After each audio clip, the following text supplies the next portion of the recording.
Hey guys, it's Elizabeth here, and today I'm going to talk about Title X cuts within Planned Parenthood.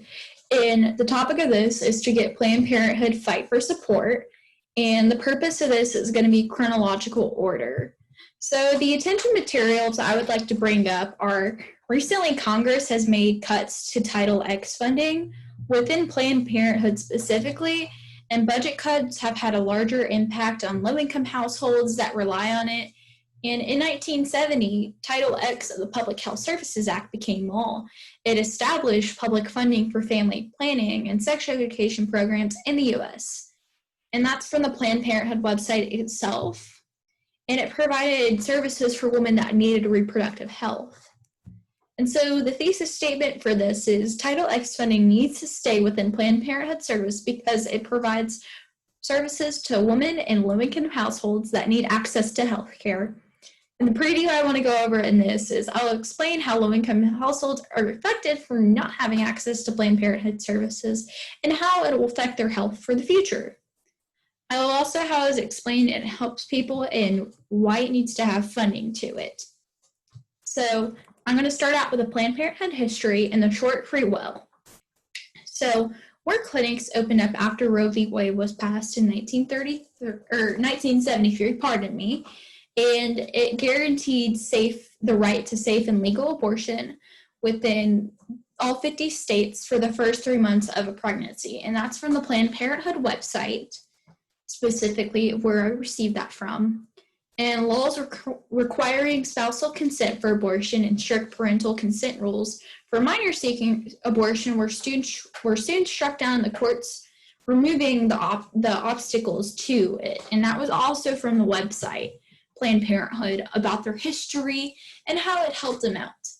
And that short wall was very free-lived after because it faced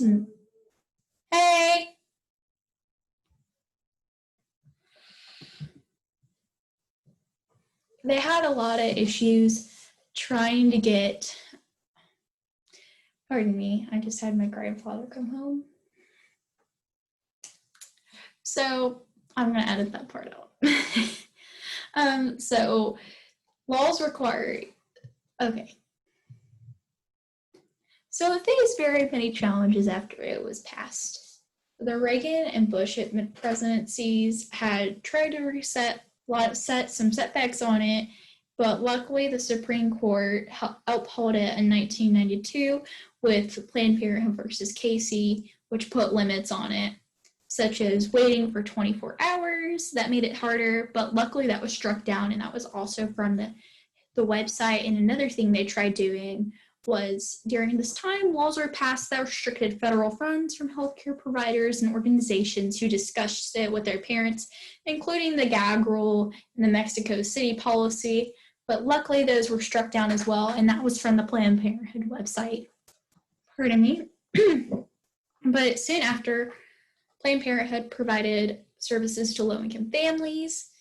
Is my second point I want to make, and the statistics are providing. So Medicaid, for example, covers 4 in 10 people who use Planned Parenthood, and that's from Ranji is the name of the person that had that quote. And another fact I found from Ranji as well was 1 in 3 women who use birth control obtain it from a safety net clinic. So for example, Planned Parenthood, and it shows that. And then I wanted to go into the immigrant experience within Planned Parenthood as well. It's a lot harder for them to have access to these things.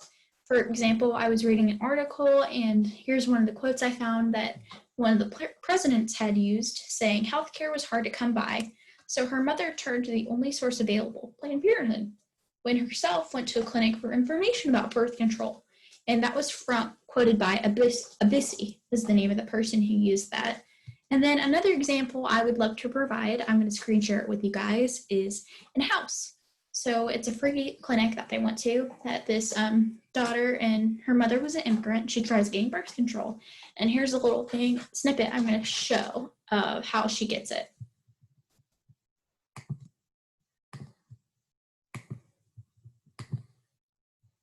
Here we are.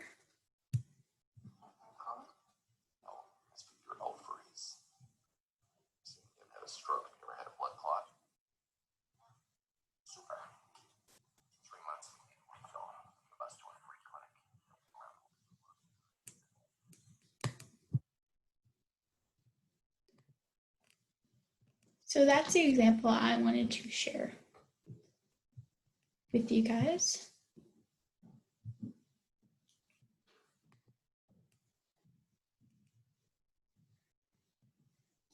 And overall, we're able to get a prescription that she needed. So if Title X funding were to be cut, so many would lose benefits and things of that nature, and people would lose access to that. But on March 4th, 2019, the administration finalized new regulations that made major changes to the program. And they were only granted $255 million in federal funding to serve 4,000 clinics and service sites across the country. And that quote I got was from KFF. Projects were no longer able to provide referrals and must refer all people to prenatal services regardless of their wishes, which shows they don't respect that. That's also from KFF. And effective March 4th, 2020, all clinics must have full physical separation from services, and other grantees and providers may opt to leave after that day. KFF is also where I received that from. It shows that they weren't able to have that. And many people lose coverage, and new groups are trying to implement their beliefs on how it should be. And it creates new barriers for people trying to qualify for family planning and things of that nature.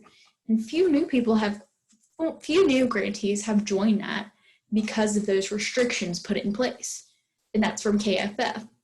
One, for example, is the Obria Group, a Christian organization that does not provide any contraceptive services because of their religious beliefs.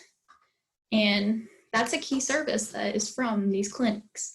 And that's from KFF. And it shows that they're trying to implement their beliefs, which does not help anything at all.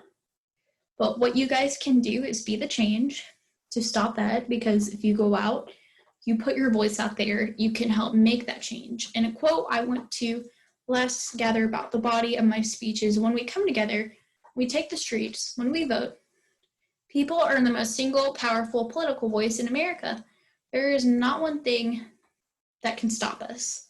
And that's from a person named Al Jazeera. And so kind of the summary statement I want to get for you guys is that we need to gain support back for Title X. You need to get the funding back.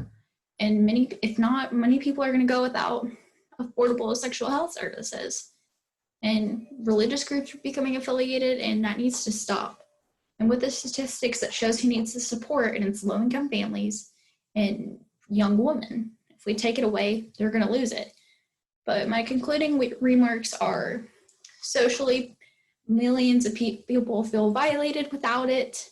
The benefits go so far, and it helps us in decisions we need to make for our sexual health.